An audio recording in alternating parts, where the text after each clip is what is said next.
Good evening, everyone. Welcome to Bhashyamites Talk Show, Teachers Who Inspire. Today, we're truly honored to have one of the most dedicated and admired teachers in our school, our English teacher, Miss Chang. Ma'am, we're so glad to have you today with us. Thank you so much. I'm happy to be here. To begin with, ma'am, could you please tell us a little bit about yourself and your journey as an English teacher? I am Chang, English language facilitator at Bhashyam Blooms Maheswaram. Talking about my teaching journey, I wasn't initially expected to become a teacher, but sometimes life takes unexpected turn. I started to love this profession when I was in teachers training. I loved every bit of it without feeling burdened by the workloads, preparing demonstrations and making DLMs, and excitement to connect and meet the students. I think that's how my teaching life journey began. That's really inspiring, ma'am. It's wonderful to hear how your passion for teaching began. Many people find their profession through inspiration. So, what inspired you to choose English as a subject and teaching as your career path? I don't really have one big inspiration, but English has something that I loved since my high school days. I admire my teachers, how they put a lot of expression and emotions when explaining. They make every story comes alive, and it seems each chapter has a story to tell. I was always fascinated by the poets and author, how they put their thoughts into words.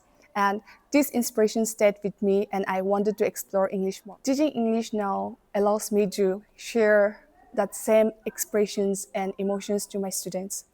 That's such a meaningful reason, ma'am. It's wonderful how inspiration shapes our life's choices. English can be both exciting and challenging for students. Some love it, while others find it difficult. So, ma'am, what's your secret in making English so fun in your classes? See, teaching learning is now a child-centered rather than a teacher-centered. So I try to bring up a lot of fun activities and try to prop up a lot of questions. I try to give them hints so that they can discover when, how, and why it happens. This is how I try to bring out the curiosity of students in the classroom. Wow, that sounds like a wonderful way to keep the students engaged. Learning really does become really enjoyable. Literature often reflects real life and emotions. So, how do you help the students connect with their real life experiences through literature? I try to help students connect with poems and stories with their own lives by helping them to relate through the experiences, their characters, and the emotions that they have observed. That's beautiful. Relating literature to real life really deepens our understanding. In today's world, as you know, communication skills are really important.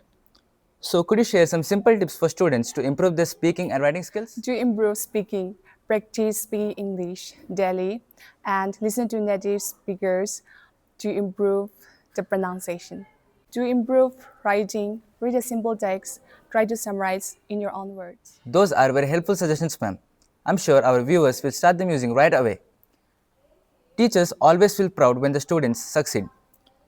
So, how do you feel when students achieve something special, like winning competitions or excelling in studies? You know, a teacher is like a second parent to students. So whenever they succeed, I feel proud. It shows the effort I put has paid off. I'm always there to motivate and guide them. That's so heartwarming to hear.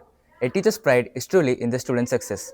Apart from language skills, what kind of values or lessons do you try to instill in the students' characters through your teachings? I try to instill life lessons such as the value of hard work, patience, and perseverance. I encourage them to be patient, to be kind, and be respectful towards others. That's such a powerful message, ma'am. Education truly goes beyond textbooks. Finally, ma'am, before we conclude this show, what kind of advice or message would you like to give to all the students watching this show today? Believe in yourself, be kind, and be humble. Keep dreaming big, and give your best every day. Thank you for the inspiring advice, ma'am. I'm sure everyone will take it to the heart. Ma'am, it was an absolute pleasure having you today with us. Thank you for sharing your experiences, ideas, and inspirations. Thank you, and it was wonderful to be a part of this show. And that's all for today's episode of Teachers Who Inspire. Thank you for watching. Keep learning, and stay inspired.